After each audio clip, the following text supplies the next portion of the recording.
Josh, what's up, man? Oh, just celebrating Christmas early. Yeah, I see the lit up Christmas tree and the wreath behind you. I was looking at your Instagram, though, and you've been talking about this Christmas record since last August. So I feel like you've been in the Christmas spirit basically all summer until now. I have. It's actually gone even further back than that. I started talking about making this record back in January. Prior to that, I had been writing for over a year in preparation for this record. I did the photo shoot for this record in April when it was in the mid 80s and pouring down rain. So it was a challenge to kind of get into Christmas spirit some of those times. I was listening to some of the tracks and I'm struggling, but now I'm almost there, getting into the Christmas spirit. But you're going to have to walk me through this song, but it's the Mili Kalikimaka Mai Ohana. How do you say that song? Because I know it, but how do you say it? You did it good. That was it. Mili Kalikimaka Mai Ohana. Yeah, that song. But yeah, it means Merry Christmas to the family in Hawaii. What's awesome is the guy Jake Eddie. You met the guy that plays that. It's a ukulele, Jake Shimabukuro. Yes, he's on the song. How in the world did you get him on the song? It's funny.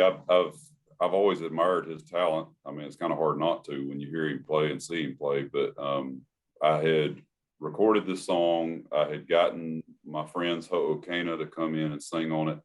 And my producer, Kenny Greenberg, said, he said, what do you think about having Jake Shimabukuro play on this song? I said, man, I was like, that'd be awesome. He said, well, his manager is a good friend of mine. He lives down the street from me. I said, well, hey, if you can make it happen, let's do it. I think it would be perfect. So it was a great fit. So how do you record a Christmas song that everybody has sang their entire life?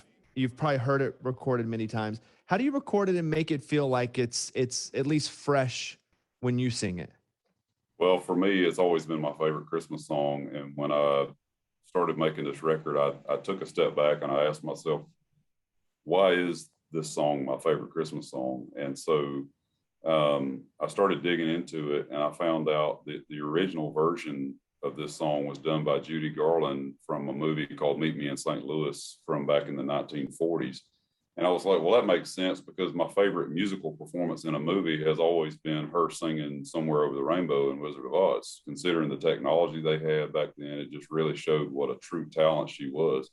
And so I had always kind of had my own arrangement on that song. And so I decided to put it on this record, and I figured, hey, if I'm going to do my favorite Christmas song of all time on this record, I might as well have my favorite people on earth come and sing with me on it. And so that's pretty much what happened, and it was just a natural choice. Now, did your entire family have their lawyers make sure they get paid what they need to get paid for this, Josh? Oh, yeah. Yeah, they're all unioned up and everything, so they're covered.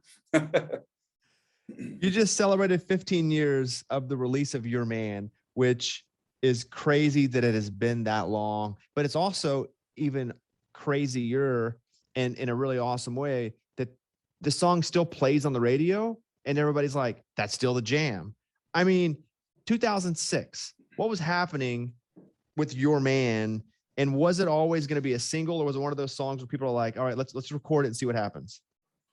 Well, I had come out of the chute with my first hit, Long Black Train, which obviously is this old-fashioned, old-timey kind of gospel, traditional gospel kind of song. And it had really kind of opened the country music door for me. But and it became my signature song. But a lot of people had already tried to pigeonhole me as that one type of artist. And so me and my team, we were really adamant about coming with something very different from Long Black Train. And when we had come across Your Man, we felt like it was a great choice to accomplish that. And it really fit my voice well, and we loved what it said. And so we put it out as the first single off of that Your Man record, my sophomore record, and it became my first -- and that whole record ended up going on to sell 2 million units. And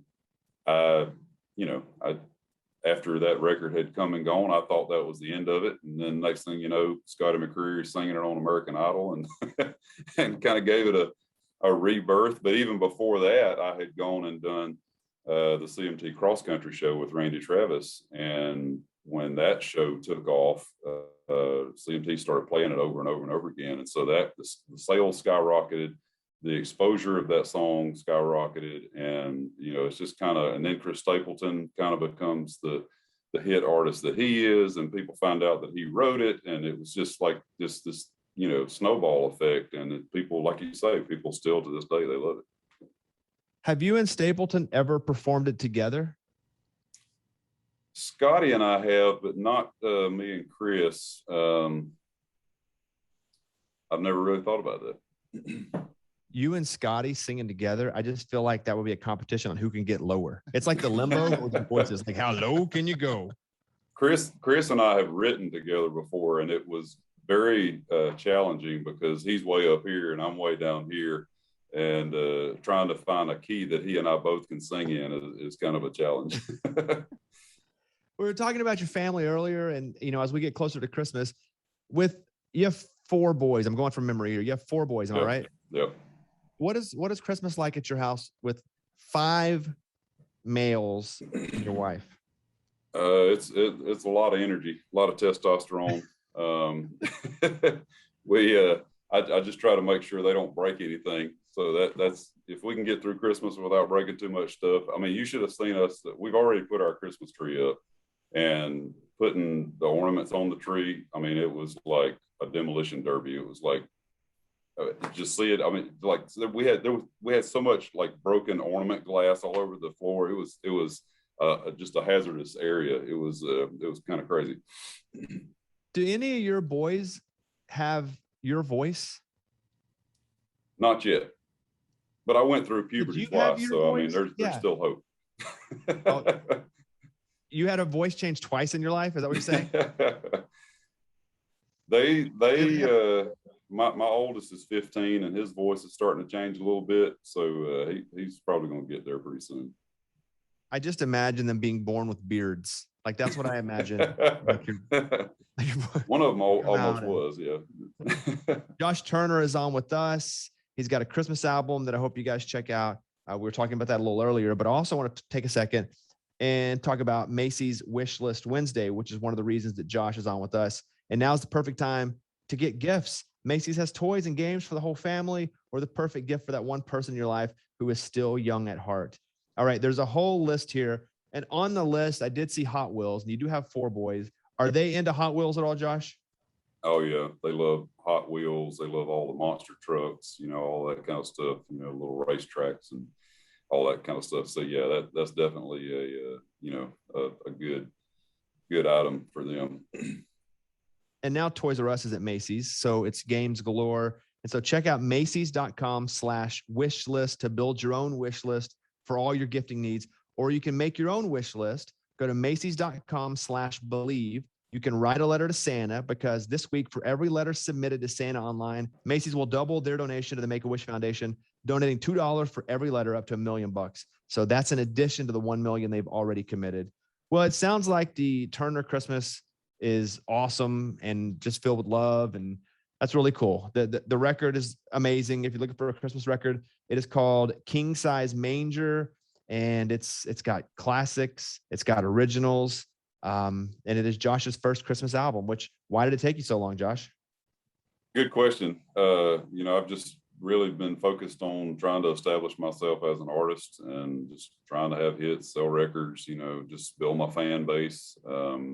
Making a Christmas record has always been on my list of things to do.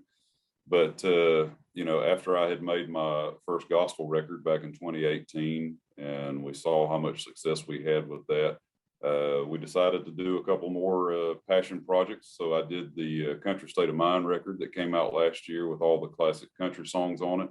And then, the next natural step was to do a Christmas record.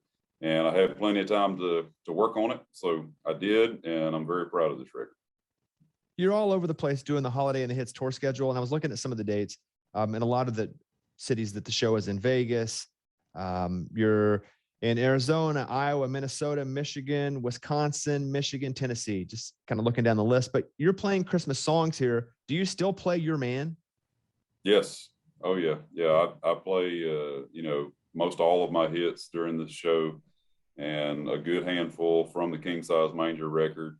My family's joining me on this tour, and we've played 4 shows so far, and we're having a blast. Because if I go to a Christmas show for Josh Turner, and I want to hear the Christmas songs, but if you don't play Why Don't We Just Dance or Hometown Girl, I'm like, give my money back, Josh. It sucks. Oh, I wouldn't let you down. I got to play those.